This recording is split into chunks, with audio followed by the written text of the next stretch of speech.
باسم ربك الذي خلق خلق الإنسان من علق اقرأ وربك الأكرم الذي علم بالقلم علم الإنسان ما لم يعلم كلا إن الإنسان ليطغى. السلام عليكم ورحمة الله. إن الحمد لله نحمده ونستعينه ونستغفره ونعوذ بالله من شرور أنفسنا ومن سيئات أعمالنا. من يهده الله فلا مضل له ومن يضلل فلا هادي له. نشهد أن لا إله إلا الله وحده لا شريك له وأشهد أن محمدا عبده ورسوله صلوات الله وسلامه عليه. Assalamu alaikum wa rahmatullah. Peace, blessings be upon everyone, to you. And I'd like to thank you all for coming back to another installment, another video of Afkar al-Alam, or Thoughts of the World. And I'm your host, Abu Imran.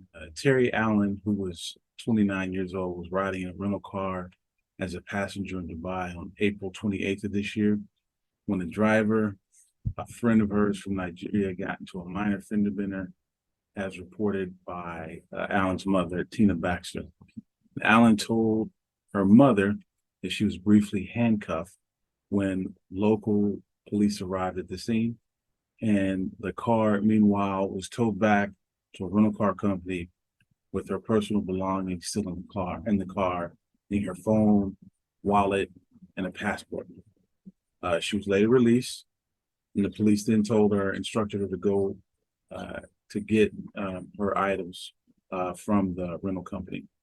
Okay, when she went to the rental company, the name of the company, which the U.S. consulate in Dubai advised the family not to publicize, to go get her stuff. When she went to the company to go get her stuff, the staff demanded thousands of dollars in return. This is what's being reported. And an argument followed. And Allen says that staffers goaded her into yelling, and this is from insider.com. Allen is currently not in jail, but her passport was taken in April, and she isn't allowed to leave Dubai since she's being investigated after allegedly raising her voice at a rental car agent.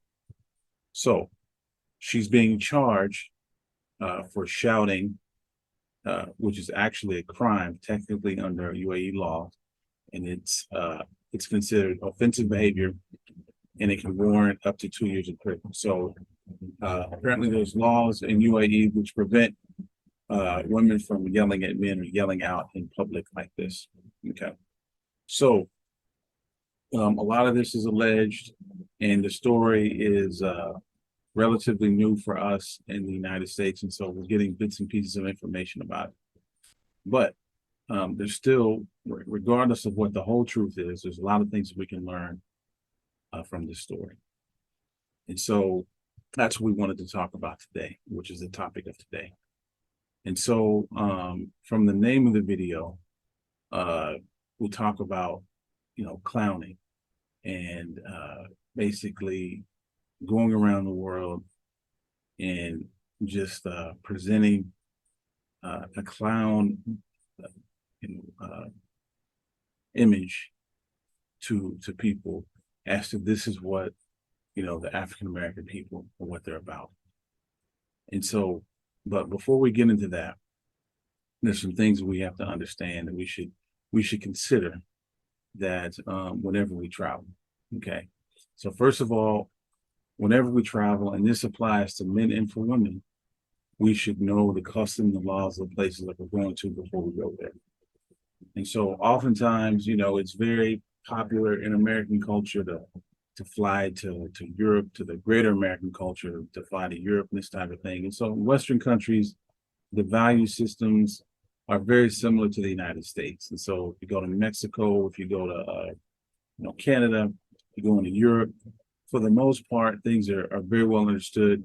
And so there is a level of tolerance or whatever that is accepted or that is common amongst these places. And so very little changes, if you will, are expected as American travelers. But as of late, there's been a lot of emphasis on traveling to Africa and particularly UAE. And so a lot of American travelers have been visiting these spots in other parts of Asia as well. So I wanted to give an example of something that I saw when I traveled to Malaysia it was close to 30 years ago. And so that was the first time that I had traveled alone as an adult overseas. And so I remember, it was a very long flight. And so when I did travel, or excuse me, when I arrived, right before the plane arrived at the Kuala Lumpur International Airport, before it landed, there was an announcement that was made on the intercom. And it mentioned that Malaysia is a country that has the death penalty for drug trafficking. And so, and this announcement was made, and in a sense, it was a warning to everyone that when you come to Malaysia, that if you're found trafficking drugs, or if you have drugs on you, that you risk getting the death penalty for this. And so, of course, I didn't have any issues with that. I think this was a very good thing, because they have a problem. I mean, everywhere has a problem with drugs or whatever else, but the punishment over there was death if you're found doing this. And so, and this was probably a special warning for foreigners because they may not understand the risks or the potential punishment for doing something like this. And so they're letting everyone know that when you go to these countries, when you go into that particular country, that you're not going to be allowed to traffic drugs. And so I thought it was pretty profound that that announcement was made, on the plane before actually getting into the country. I never had any issues there traveling because, as a Muslim and the culture there is predominantly a Muslim-oriented type of culture. And so if you have respect for the culture and for the people and you understand some basic things, you're not going to have any issues. And I think even as a non-Muslim in Malaysia, it's a very friendly place. And so if you go there and you're humble and you do just a little bit of research before you go there, and then I think a person will be fine. And also, to give another example of how things can be very different than what we're expecting here in the West, at that time, at least, I don't know if it's still an issue, or still a thing over there, still a practice, but younger Muslims all Muslims are required that once they get married, they have to have, like the locals are required to have an ID card to prove that they're married. And so, and the reason they have this is that in public, you're not allowed to be with a woman that you're not related to, or a man you're not related to in public, like in an intimate situation, unless you're married. Okay? Or, it's like a father or uncle or this type of thing, because you can get fined for this. And the justification, the reasons behind that is because this is to protect reputations of the woman and the man, so that people will not, rumors or whatever won't go around about them, doing things together and they're not married, this, that, and the other. So that's the reason why they have this type of protections. And so I don't know about other Muslim countries, but in general, in Muslim countries, it's very frowned upon for men and women who are unrelated, again, who are not family members, or dating or whatever else. It is frowned upon to have these type of relationships out in public because they promote, destructive behavior in society. And these type of things are publicized. And so they have measures in place that prevent them. And we can talk about that and how that relates to the differences in American culture in a minute. But back to the main topic here. Also, traveling for women by themselves can be a very dangerous thing. And so, like long travels, like to the Middle East, to Africa, to Asia, even to Europe, can be very dangerous. And we know that we have issues with women being trafficked and kidnapped murdered, children, this type of thing. And so it's important that women, they may feel, independent, and may feel like they don't want this constraint of traveling with a male companion or someone who could look out for them. These type of things can be important. And so, and in some cases, we see that not having, a male companion or someone there to travel along with them can be very dangerous. I mean, there was a situation video I saw of a woman, African American woman, who was traveling in Vietnam, who was, I guess, she took a taxi somewhere, and she was supposed to be going to the airport, back to the airport, from what I remember. But anyway, it was a very sketchy situation, but luckily she got out okay. And so there, the implication was is that she possibly could have been targeted for some type of trafficking or kidnapping or something like that. And so, and these situations are limited or less likely if you have a male companion who can look out for your well-being while you're there. Okay. And so, and also in extreme cases, a person might actually get murdered or just come up missing and they're never able to be found again. Now, with the situation of the Black, there's things that we have to understand as American people, okay? Because the American behavior isn't allowed and respected every place in the world. Some places may allow it, they may be tolerant of it, and other places can be very hostile towards it. And so the things we may not find that are big issues for us in the United States or bad behaviors that are tolerated, but other places may be very intolerant of these type of things. For example, some places have laws against using profanity in public. And so in some people may find it very cute to curse out loud, in the United States at malls or in public, this, that, and the other, or to speak loudly, have conversations that are very loud and talk about lewd things. But in other places, other countries, this may be considered a taboo and it's not appreciated at all. And in fact, it could be illegal and a person could get arrested for something like that, or they could be fined for something like that. So it's important that before you travel, that you look into the laws as to whether or not that type of thing, something that small, maybe very trivial for you, is allowed. And so, and it is important that we humble ourselves when we go to other countries. So just in case if there's something that we don't know about, okay, that we don't get ourselves into trouble because we just don't know. So, but if we're humble and we just walk as if we're humble and travel as if we're humble, then we can be less likely that we'll miss some laws or miss some some transgressions or what have you that we just didn't know about. Okay, another thing to consider is that you may not be allowed to be in hotel rooms with a woman that you're not married to or that you can't prove that you're married to, for example. A couple may decide to travel as girlfriend and boyfriend. And in some countries, and particularly in Muslim countries, you may not be allowed to stay in the same hotel room if you can't prove that you're married or that you're somehow related to this particular person. And so these are things that have to be looked into before you travel to a particular place. And so certain cities may have restrictions, maybe more strict than other places within the same country.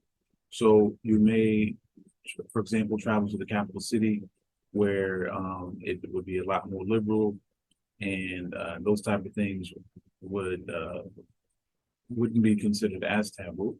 But if you travel outside the city to a smaller town and stay there, then it could be problematic. And the same thing with dress code.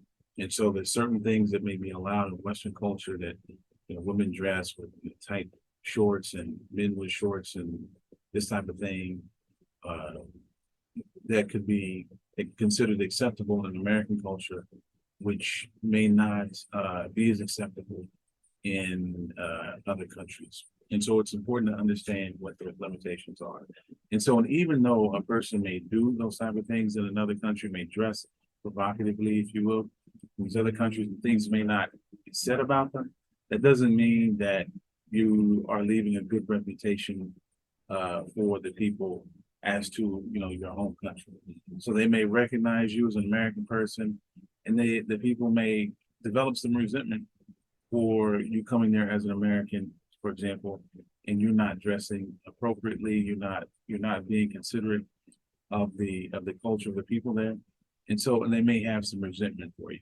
And so it may not cause problems for you immediately, but in the future it could cause problems for the American tourists that come after you.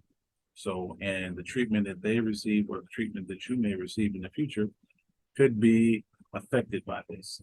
And so for us, we may see these type of things. Oh, well, they're treating, Black people, whatever, this way because, they're racist.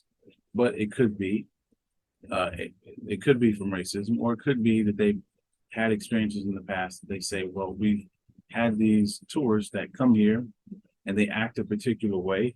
They carry on a particular fashion that is very offensive to us, and they don't make any effort to try and find out the laws or the customs in our country, and they don't act according to that. And so we find that very offensive. Also, loud talking and chasing women. We talked a little bit about the loud talking that can be offensive, and of course the obscene, language. But in some cultures, people take offense. They don't have a situation where it is considered acceptable to try and talk to women, strange or to women you don't know in public, and so to try to pick up women or something like this. And so, although in American culture it may be considered acceptable, but in other places it may be very offensive to go up to a woman you don't know and to try to talk to her, try to get her number or try to get her know her. And so it's important to understand, and particularly in Muslim countries, so it's important to understand that the cold responses that you may get may be, a wake-up call as to what you're doing is considered against the norms of the society by trying to communicate or flirt with other women or men in that culture. And so be mindful of these type of things before you go to countries, especially more conservative countries. Okay. Now, we have a culture that is marketed around the globe. American culture in general, but specifically when you look at the African American culture. Many different places around the world have mimicked aspects of African American culture. And so it may come off as American culture, but we know here that many of the things that are part of American culture that are exported globally, oftentimes are started within the African American culture, be that fashion, with speaking, and so forth. And so, alhamdulillah, we have a very creative culture, the African American culture. Allah has given us this blessing, and we're a very creative people. And so, we are trendsetters in many different aspects of different aspects of life. Okay, and our swag is very mimicked at home as well as internationally. But also, we have to understand that we live in a society that also markets the negativity within our culture. And there's a reason behind that. There's a reason that we are viewed as loud or disrespectful or hyper sexualized, dangerous and violent, because there's an attempt to make us, look bad, or to emphasize the negative parts of our lives here as well. And not to say that other people or other cultures don't have these unfortunate qualities as well, but these are things that are emphasized as a part of our culture overseas. And so we can thank our, the media here, for adding to the prejudicial way in which we're viewed in other places around the world. And so there's a reason that people, who've never met us may feel this way about us. They may see us as dangerous or violent, low impulse control, and so forth. But the dominant culture they will see as angelic and perfect and this, that, and the other. And so it's important to understand that negative perception that is marketed from the media here in the US to the rest of the world to make us look bad. And so it is important for us to counter these perceptions and make sure that we are presenting a very good image when we go overseas.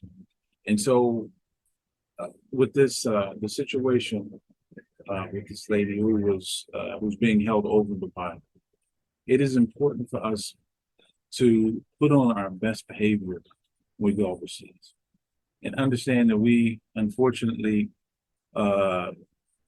this culture that we have of women's lib, women speaking out, and when they get angry, speaking loudly to other people, these can be very offensive to other people. These can be very offensive to other cultures. And not to say that a woman doesn't have to have a voice. It's not about that. It's about the fact that women and men in other places are expected to have different roles.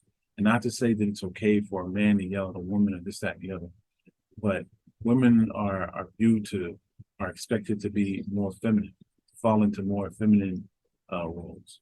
And whereas when it comes to doing certain things with business or dealing with other men, it's expected that there'll be some level of humility, or that a man would be willing to do this. And so this is something that won't change or whatever because we feel that it should change in the United States. But these are things that have been this way for thousands of years. And so, and this is the way that if we go overseas, we have an obligation to understand that we should, if we want to go and visit these places, they're not going to change for us, but we should be aware of those norms and try to adjust our behavior accordingly. So from an Islamic perspective, okay, we talked about women traveling. Okay, and so we know that in the United States that a woman is free to travel wherever she wants, and outside the country and within the country as well. And so regardless of the safety concerns with that. So, but in Islam, a woman is required to travel with a mahram. And a mahram is someone that, a male relative that she's related to. It can be her son, uncles, it can be her husband. And so, grandfather, this type of thing, but someone who, in a sense, can protect the woman. This may seem very old-fashioned, but we've seen that, unfortunately, we live in a very evil world where women are preyed upon. And so women traveling by themselves, even with Europe, especially in Eastern Europe, it can be very dangerous.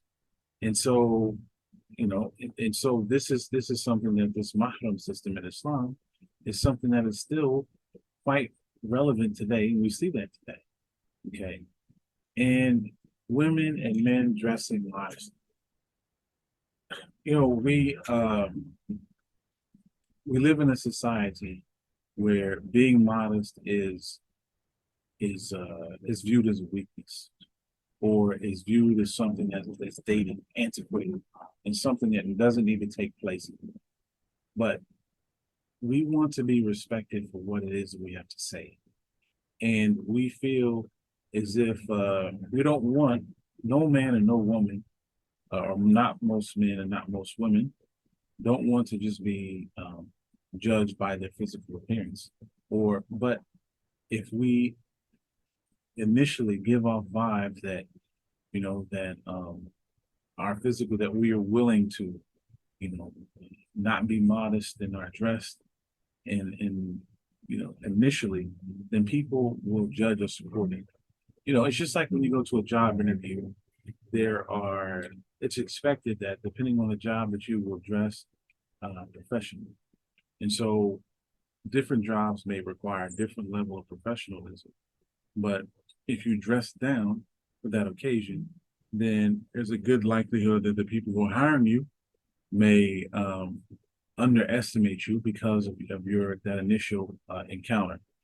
And so maybe the first time that we meet someone who we consider to be very important, we would tend to dress up for that occasion, male or female, because we want to create a lasting first impression. Okay. And so that the people won't underestimate us because of the way we're dressed. And so this is important to consider. What is modest dressing, especially in Muslim countries, because this is a very important aspect of who we are. And so when we take our lack of modesty to other places, especially the Muslim countries, that can be viewed as an insult. And then it may say something to the people as to who we are. The men may feel, oh, this woman is loose or whatever, because she's, like clearly, we have these standards for the way that we expect women to dress here. This woman is dressing lower than these standards, and so is she some type of sex worker or something like this? And we don't want people to think that about ourselves or about our women. So it's important for us to be considerate of those type of things, and also Islam teaches us about not getting angry. And so not knowing all the details about the situation and why, but it's rumored that the woman got into an argument with a man. And so when we had spoken previously about Prophet Muhammad sallallahu alaihi wasallam, who mentioned about when it's asked about anger, he said, "La taghdab," like do not get angry, because when the anger takes over, then the shaitan the devil begins to influence us and get us into trouble. And so it's important for us to maintain our dignity and to not to get angry. And so one of the things, the pictures that we have been that the media portrays us as overseas, is that impulse control. It's a very racist thing, but it's like they want to teach the world that we don't have any impulse control. And so when we get angry and we yell and we curse and this type of thing to other people, and that enforces that negative stereotype that people have of us, that we have low impulse control, we can't control ourselves. And again, it's not that other people may not have these things, but there's a concerted effort on the media to make it seem as if we are the ones with this type of problem. And so it's important for us to combat this type of thing, because for centuries, we have been portrayed in negative images to the rest of the world. And so patience is important as well. And so Allah subhanahu wa ta'ala has mentioned in the Quran, وَالْعَصْرِ إِنَّ الْإِنسَانَ لَفِي خُسْرٍ إِلَّا الَّذِينَ آمَنُوا وَعَمِلُوا الصَّالِحَاتِ وَتَوَاصَوْا بِالْحَقِّ وَتَوَاصَوْا بِالصَّبْرِ, which translates to mean that roughly by time, indeed, mankind is in a loss, except for those who have believed and done righteous deeds and advise each other in truth and advise each other in patience. And so this patience is a very important attribute when we're dealing with difficult situations. And we will always have difficult situations. We'll always have trials. And so the way in which in Islam, we believe the way in which we respond to these trials